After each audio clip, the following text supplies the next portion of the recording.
ซึ่งเหตุการณ์ที่ผ่านมา2-3 วันนี้ก็เป็นสิ่งที่เศร้าสลดใจกับบรรดาผู้พบเห็นผู้ได้รู้ได้รับรู้ต่าง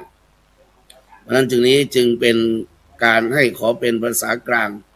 เพื่อจะผู้ฟังนั้นจะได้รับรู้กันทั่วไปแต่อย่างไรก็ตามเบื้องต้นนี้ก็ขออนุโมทนาขอบคุณกับบรรดาท่านทั้งหลายข่าวเบื้องต้นเบื้องแรกนี้คือการกำหนดการลงพื้นที่ตรวจเยี่ยมและติดตามการดำเนินงานโครงการสร้างความปรองดองสมานฉันท์ใช้หลักธรรมทางพุทธศาสนาหมู่บ้านรักษาศีล5หนเหนือโดยเฉพาะในจังหวัดลำปางซึ่งได้กำหนดวันที่26 สิงหาคมพุทธศักราช2569ณบ้านเมาะหลวงหมู่ที่4ตำบลแม่เมาะอำเภอแม่เมาะจังหวัดลำปางซึ่งเป็นแนวทางที่พระมหาเถรานุเถระให้ความสำคัญต่อบรรดาผู้ได้ปฏิบัติตามหลักของศีล5เป็นต้นเพราะฉะนั้นบรรดาท่านทั้งหลายในช่วงเทศกาลแห่งการเข้าพรรษาในวันนี้ช่วงนี้อีก2-3 วันก็จะเป็นช่วงเข้าพรรษาภิกษุที่พลาดโอกาสครั้งแรกที่เป็นปุริมพรรษาวันที่13นี้ก็สามารถอธิษฐานได้เข้าตามปัจฉิมพรรษาอย่างไรก็ตามในฐานะที่อาตมาภาพได้กล่าวแล้วเบื้องต้นว่าเดือนนี้เป็นเดือนสำคัญในทางความสำคัญของประเทศไทยของเราคือสิงหาคมทุกปีทุกครั้งเราจะได้ร้อมรำลึกนึกถึงผู้มีพระคุณคือวันแม่วันนั้นวันนี้เป็นวันอาทิตย์ที่9 สิงหาคม2569แรม1 ค่ำเดือน10เหนือเป็นวันสิทธิโชคเพราะนั้นธรรมรับอรุณในวันนี้จึงเป็นวันให้เกิดโชคที่เกิดความสำเร็จสำหรับผู้ฟังอย่างไรก็ตามในหลักในมงคลสูตรได้กล่าวไว้ชัดเจนว่ามาตาปิตุอุปทานังเอตัมมังคารมุตตัมมังบทนี้เป็นบทเบื้องต้นในการที่บุคคลใดก็ตามที่เป็นเด็กและเยาวชนควรฟังเอาไว้เพื่อจะได้อธิษฐานจิตในการประพฤติปฏิบัติชอบประกอบด้วยหลักธรรมโบราณท่านอุปมาพ่อแม่นั้นเหมือนกับชอแม่นั้นเหมือนกับแพไว้หน้าคิดเพราะว่าอะไรเพราะว่าเมื่อไหร่ก็ตามทอหักหรือว่าแพแตกบุคคลที่อยู่บนเรือนั้นย่อมเบิงว้างหาที่พึ่งอะไรไม่ได้บทบาทของพ่อของแม่คือเป็นผู้ยอดให้แห่งทรัพย์คือชีวิตเลือดเนื้อและร่างกายมีบทประพันธ์บทหนึ่งไว้น่าคิดว่าแม่สู้อุ้มท้องประคองครรภ์แม่ต้องทรมานทุกข์ยากหนักหนาเฝ้าอุ้มอุทธรทุกร้อนกายาแม่ต้องทรมานมาถึง9 เดือนปลายแต่พอลูกรักมาปฏิสนธิแม่ต้องอดทนอยู่โยงเฝ้าบ้านสละความสุขเพื่อลูกอยู่ในครรภ์ต้องอยู่โยงเฝ้าบ้านเลยอดดูยี่เกอกเอ๋ยอกแม่เฝ้าแต่ถนอมเตรียมเพลงไว้กล่อมโอระช้าโอระเฮเมาะหมอนเตรียมพร้อมผ้าอ้อมสายเปรมิได้ลวนเลแม่คอยลูกอยู่ทุกวันพอท่วนกำหนดทศมาศกรรมชวาทก็มาฟาดผันแสนจะหน่วงเหน็บแม่จุกเจ็บในครรภ์ดุจใจแม่นั้นจะขาดลอนแม่ดิ้นรนไปมาช่างหน้าอนาถกายแม่แทบขาดออกมาเป็นท่อนๆอุตส่าห์อดทนจะได้อาทรกลัวจะรอดสันดรได้มาเป็นตัวบทประพันธ์นี้ซึ่งปรากฏในจากการที่ได้ค้นคว้าในหนังสือธรรมะวาไรตี้ซึ่งเห็นได้มีความสำคัญต่อบทบาทและมองถึงถ้าจินตภาพนึกถึงความทุกข์ของแม่ เพราะฉะนั้นบรรดานอกจากนี้นะมารดานั้นผู้เลี้ยงดูอุ้มชูลูกชนนีผู้เป็นแดนเกิดที่ให้ลูกได้เกิดมาแม่ผู้เป็นใหญ่ต่อชีวิตจิตใจของลูกเพราะนั้นในทางพระพุทธศาสนาที่กล่าวไว้ในโสนดันบดิตอดีตพระโพธิสัตว์องค์สมเด็จพระสัมมาสัมพุทธเจ้าได้แสดงบทบาทของแม่พ่อไว้คิดว่าพ่อแม่นั้นเป็นมิตรในเรือนเป็นเพื่อนในบ้านเป็นอาจารย์ประจำชีวิตเป็นพรหมลิขิตของลูกเพราะฉะนั้นพ่อแม่นั้นเป็นทุกสิ่งทุกอย่างให้กับบรรดาลูกๆทั้งหลายเช่นว่าเป็นเรือนเวลาลูกไปทำการทำงานหรือลูกไปเรียนหนังสือหนังหาพ่อแม่นั้นต้องใช้จิตวิญญาณในการมองลูกของตนเองแสดงถึงความเป็นมิตรเป็นเพื่อนบ้านสนทนาปราศัยทำให้ลูกนั้นได้มีความอบอุ่นทางด้านจิตใจถึงอาจจะทุกข์โผล่โพดกระทบกระทั่งจากการที่ทำงานก็ดีสถานศึกษาก็ดีเมื่อพ่อแม่ให้ความอบอุ่นทางใจแล้วลูกนั้นก็มีความสุขเหมือนกับพ่อแม่นั้นเป็นมิตรในเรือนเป็นเพื่อนกันในบ้านเป็นอาจารย์ประจำชีวิตกลับมาแล้วพ่อแม่ก็มีความปรารถนาดีต่อลูกๆทั้งหลายว่าวันนี้มีงานอะไรบ้างลูกจะต้องทำเป็นอาจารย์เพราะฉะนั้นพ่อแม่นั้นจึงได้ช่วยเป็นบุรพาจารย์ของพ่อของแม่โดยสิ้นเชิงเป็นพรหมลิขิตชีวิตของลูกพ่อแม่นั้นมีพรหมอยู่ในใจอยู่แล้วคือความมีเมตตาต่อบุตรของตนเองมีความกรุณาประณีเมื่อลูกได้ดิบได้ดีก็ชื่นชมสมนัสยินดีเมื่อเจริญวัยขึ้นมาพ่อแม่นั้นเห็นลูกนั้นจะได้มีครอบมีครัวแล้วบรรดาพ่อแม่นั้นก็มีอุเบกขาธรรมไม่ชักจูงเอาไว้กับตัวเองเพราะนั้นบรรดาญาติโยมสาธุชนทั้งหลายผู้ฟังทุกท่านในสิงคารกสูตรในพระสุตตันตปิฎกพ่อแม่นั้นกันไม่ให้ลูกทำชั่ว5 ประการหรือพูดชัดๆอีกอย่างหนึ่งว่าพ่อแม่นั้นได้แสดงบทบาทของตนเองหรือว่าเป็นลักษณะที่ให้ลูกๆนั้นได้ปฏิบัติตามหรือเป็นแบบอย่างให้กับลูกๆทั้งหลายในหนังสือธรรมะนั้นท่านบอกไว้ว่าสรุปให้กับท่านทั้งหลายว่าพ่อแม่นั้นมีบทบาทอยู่5 อย่างตัดชั่วตัวดีวิชาอยู่คู่บุญและทุนมีตัดชั่วก็หมายความว่าเมื่อรู้ข่าวสารลูกของตนเองประพฤติปฏิบัตินอกรีดนอกรอยบรรดาพ่อแม่ทั้งหลายก็ต้องรีบตัดความชั่วทันทีพ่อแม่นั้นก็ต้องประพฤติเป็นแบบอย่างให้กับลูกกลับจากการเรียนมาก็ดี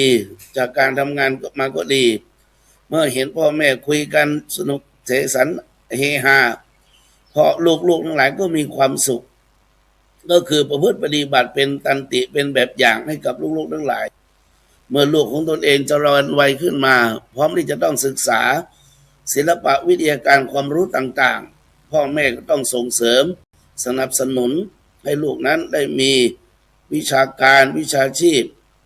มีอนาคตมีอนามัยที่มั่นคงเป็นต้นประการอันหนึ่งก็คือคู่บุญแต่ตัวนี้คือหัวใจสำคัญครอบครัวจะอยู่ด้วยกันอย่างมีความสุขได้นั้นสิ่งเหล่านี้เป็นหัวใจสำคัญเลยว่าคู่บุญที่ดีต้องอยู่ที่พ่อแม่เพราะว่าได้เป็นแบบอย่างให้กับลูกๆทั้งหลายในการดำเนินชีวิตตลอดที่ลูกๆนั้นมีลมหายใจได้สัมผัสกับพ่อกับแม่ประการสุดท้ายทุนมีตัวนี้ก็คือว่าคำว่าทุนมีในที่นี้ก็คือเราเห็นว่าเมื่อเติบใหญ่ขึ้นมาเนี่ยพ่อแม่นั้นก็ต้องมอบหน้าที่ให้บริหารมอบทรัพย์สินคารให้ครอบครองเพราะว่าเป็นบทบาทอยู่แล้วที่พ่อแม่จะต้องทำเพราะฉะนั้นลูกได้ดีเพราะพ่อแม่มี5 สอถ้าใครพ่อแม่คนไหนที่ฟังอยู่เราลักษณะมีครบทั้ง5 สอไหมเพื่อให้ลูกของตนเองนั้นได้มีความเจริญก้าวหน้าสอแรกก็คือสร้างสรรค์คำว่าสร้างสรรค์ในนี้ก็คือบันดาลให้ลูกได้เกิดมาแล้วมีตัวมีตนจะพัฒนาลูกให้เป็นอย่างไร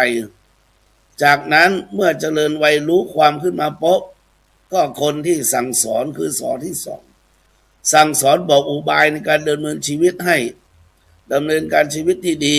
หรือดำเนินการชีวิตที่ไม่ดีเพื่อให้กันให้กับลูกตัวเองให้ไปทำในสิ่งเหล่านั้น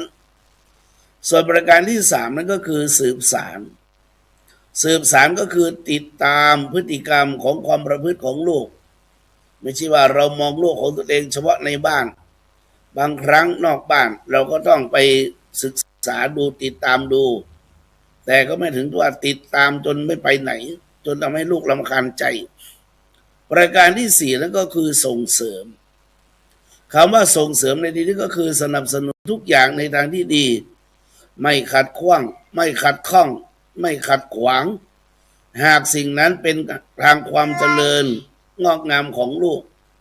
ประการที่ห้าก็คือส่งให้ลูกศึกษาศิลปะวิทยาการวิชาชีพอนามัยมีอนาคตที่มั่นคงเพราะอาศัยคุณธรรมทั้งห้าประการนี้ลูกจึงมีโอกาสได้ส่องแสงพระคุณของพ่อแม่มีมากไม่อาจจะเทียบได้ดังคำว่าจะเอาท้องฟ้าเนี่ยเป็นแผ่นกระดาษจะเอาน้ำหมึกในมหาสมุทรมาเป็นหมึกวาดเอามาจดจารึกพระคุณนั้นเป็นอันไม่พอนั่นหมายความว่าคุณธรรมหรือว่าคุณงามความดีของพ่อของแม่นั้นมีมากอย่างเหลือล้นดังคำประพันธ์ที่ว่าอันพระคุณพ่อแม่มีต่อบุตรก็เปรียบดุจสิ่งใดก็ไม่สมจะสุดสรรพรรณนาด้วยคารมเอกอุดมอัตราขนานัน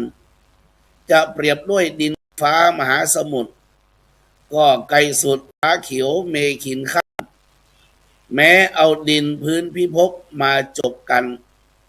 มาเสกสรรสิ้นสุดจะบรรยายนั่นหมายความว่าพระคุณของพ่อของแม่นั้นเหลือล้นขนาดนับเราจะเอาไปเปรียบไปเทียบอะไรไม่ได้โดยเด็ดขาดพระคุณพ่อพระคุณแม่นี้จะใช้เท่าไหร่ก็ไม่มีวันหมดจดก็ไม่ไหวเวลาใช้ท่านก็ไม่คิดเวลาติดท่านก็ไม่ทวงแถมยังห่วงก็ไม่เลิกเพราะฉะนั้นลูกบรรดาลูกทั้งหลายนั้นต้องกตัญญูบูชาพ่อแม่โปรดจำไว้ว่าคนดีต้องมีท่าแท้แห่งความกตัญญูดังที่ผู้รู้ได้พันไว้ว่าความเคารพผู้มีพระคุณเป็นบุญนักกตัญญูเป็นหลักศักดิ์ศรีกตเวทีผู้มีพระคุณหนุนทวีประพฤติดีถูกทำจักจำเริญเพราะฉะนั้นบุพการีท่านจะได้ลาจากโลกนี้ไปแล้วไม่ใช่ว่าเราจะไม่ทำอะไรหากทำบุญกุศลไปให้ก็เข้าลักษณะที่ว่ายามอยู่เราได้มีโอกาสอุปถากเมื่อท่านจากไปแล้วเราได้มีโอกาสอุปถัมภ์เพราะฉะนั้นบรรดาลูกๆทั้งหลายบางคนบางครั้งมัวแต่ทำการทำงานไม่ดูแลพ่อแม่ของตนเองพลาดโอกาสที่จะเลี้ยงกายท่านทั้งหลายนั้นก็ต้องเป็นบุคคลที่แสดงถึงความกตเวทีตามบทกวีที่กล่าวในเบื้องต้นเพราะฉะนั้นลูกปัจจุบันนี้เนี่ยมีหลายชนิดมีทั้งมิตรเป็นทั้งศัตรูของพ่อแม่อาจจะเรียกว่าเป็นลูกห้ากอก็ได้ลูกห้ากอนี่คือลูกประเภทไหนคือลูกแรกก็คือลูกแก้วนี้ก็คือมีค่าดูดแก้วตาดวงใจของพ่อแม่นั้นทนุถนอมอุ้มชูดูแลทุกสิ่งทุกอย่างเพื่อเป็นแก้วตาดวงใจของพ่อของแม่ประการที่สองนั้นก็คือลูกกะลูกที่ปฏิบัติตนเป็นไปดังพ่อแม่กะหวังตั้งใจเอาไว้ให้เป็นบางครั้งบางคราวลูกไม่มีความสามารถในการที่จะกระทำสิ่งนั้นพ่อแม่นั้นก็ไปเฟ้นเอาบางทีก็ต้องดูแลความสามารถของตนเองดูแลความสามารถของลูกพ่อแม่ดูแลความสามารถของลูกแล้วก็ส่งเสริมสนับสนุนเมื่อลูกได้ดีแล้วป๊อบเนี่ย ลูกก็ให้ลูกนั้นมีความกตัญญูกตเวทีลูกประการที่สามก็คือลูกกาลูกกาในที่นี้ก็คือลูกที่มีค่าดุจกาฝากรากมีพิษไปเกาะติดที่ใดเจ้าของต้นหรือกิ่งไม้ที่อาศัยก็พลอยมาเหี่ยวเฉาตายไปด้วยหรืออีกประการหนึ่งว่าเปรียบเหมือนกับลูกอีกาที่ใจดำอำมหิตอกตัญญูลบหลู่พ่อแม่ดังคำว่ากาว่าวร้ายใจหินชาติมาสบประมาทผู้อุปถัมภ์ยามเจริญวัยใหญ่ชันษาปีก้าขาแข็งเจ้าก็โผผวาหารังอื่นลืมนึกถึงอกและไออุ่นของพ่อแม่เจ้าเริ่มบินทิ้งถิ่นรังทำโอหังพองปีกขนซ้ำกับดูหมิ่นพ่อแม่ของตนว่ากามีขนดำเหมือนดินหม้อทานี่หมายความว่าเป็นลูกกาเวาก็คือเป็นบุคคลที่เราเรียกว่าประพฤติผิดในสิ่งที่นอกรีดนอกรอยเพราะฉะนั้นบรรดาท่านทั้งหลายอุปมาเหมือนกับลูกบางคนมีครอบครัวแล้วลืมพ่อลืมแม่ชะตากรรมอันนี้จะมีผลต่อท่านในภาคหน้าอย่าลืมว่าพฤติกรรมของพ่อแม่ที่ปฏิบัติต่อปู่ย่าตายายนั่นแหละคือสมุดบันทึกที่คนลูกหลังหรือว่าลูกรุ่นหลังนั้นจะต้องจดจำนำไปปฏิบัติในภายภาคหน้าเพราะฉะนั้นจงอย่าประพฤติตนดุจกาเวาที่หลงลืมตัวอย่าอกตัญญูลบหลู่พ่อแม่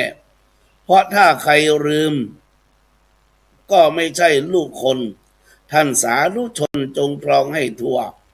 คิดต่อเอาเองแล้วจงเกรงกลัว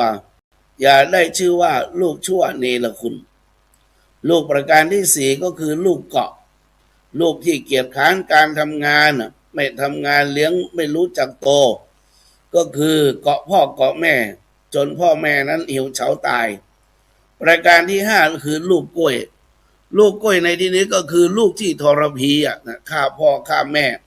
ก็เหมือนต้นกล้วยบรรดาญาติโยมบางครั้งต้นกล้วยนี่ก็ให้ธรรมะกับเราเมื่อไรก็ตามปลีโผล่ลูกออกเจริญเติบโตขึ้นมาขยับขยายแต่ต้นพ่อต้นแม่ยืนรอวันตายคนตาบอดไม่เห็นดวงอาทิตย์ฉันใดคนใจบอดก็ย่อมไม่เห็นคุณบิดามารดาฉันนั้นสรุปแล้วก็คือว่าลูกนั้นมีประเภทเราลองนึกหรือว่าเราเป็นลูกประเภทไหนเป็นลูกแก้วลูกกะลูกกาลูกเกาะหรือลูกกล้วยเพราะฉะนั้นเมื่อเราท่านทั้งหลายได้ฟังอย่างนี้โดยเฉพาะบรรดาเด็กและเยาวชนทั้งหลายน่ะต้องมีธรรมะประจำจิตคิดในทางที่จะตอบแทนคุณพ่อแม่อยู่ตลอดเวลาเราไม่สามารถตอบแทนทางกายได้แต่เราสามารถตอบแทนทางใจได้เอาสิ่งที่ดีงามมาให้พ่อแม่ได้รับฟังท่านก็มีความชื่นอกชื่นใจอยู่ตลอดเวลาเพราะฉะนั้นอาตมาภาพได้กล่าวเป็นเบื้องต้นว่าพ่อแม่นั้นมีบทบาทอยู่5ประการแต่อย่างไรก็ตามในสิงคารกสูตรพระสุตตันตปิฎกก็ได้กล่าวเอาไว้เหมือนกันว่าบรรดาผู้เป็นลูกเป็นหลานเนี่ยบางครั้งเราพลาดโอกาสที่จะกตัญญูต่อพ่อต่อแม่ลูกที่ดีต้องมีกตัญญูอยู่5ประการ1เลี้ยงดูอุ้มชูพ่อแม่2แบ่งเบาภาระของท่าน3ประพฤติตัวในท่านชื่นใจ4เจ็บไข้ต้องดูแลรักษา5เมื่อพ่อแม่มรณะแล้วทำบุญอุทิศส่วนกุศลให้กับท่านเราจะมองเลยว่าเลี้ยงดูอุ้มชูพ่อแม่เลี้ยงเรามาแล้วเราก็เลี้ยงท่านตอบกล่าวไปเบื้องต้นว่าบางครั้งเราไม่สามารถเลี้ยงกายได้แต่เราก็สามารถเลี้ยงใจท่านได้ประการที่2นั้นก็คือดูแลช่วยเหลือแบ่งเบาภาระของท่านพ่อแม่เมื่อมีอายุมากประสบการณ์มากแต่ร่างกายย่อมถดถอยลงไปพ่อแม่ถ่ายทอดประสบการณ์ชีวิตประสบการณ์ในการปฏิบัติธรรมในการปฏิบัติให้กับบรรดาลูกๆทั้งหลายเราก็สามารถที่จะแบ่งเบาภาระของท่าน หรือบางครั้งก็สืบทอดเจตนารมณ์ในงานต่างๆของท่านเป็นต้นส่วนประการที่สี่ประพฤติตนให้ท่านชื่นใจนี่คือหลักหัวใจสำคัญที่จะให้พ่อแม่นั้นมีอายุมั่นยืนยาวได้เพราะว่าลูกที่ดีต้องประพฤติดีต่อพ่อต่อแม่และมีน้ำใจต่อเพื่อนบ้าน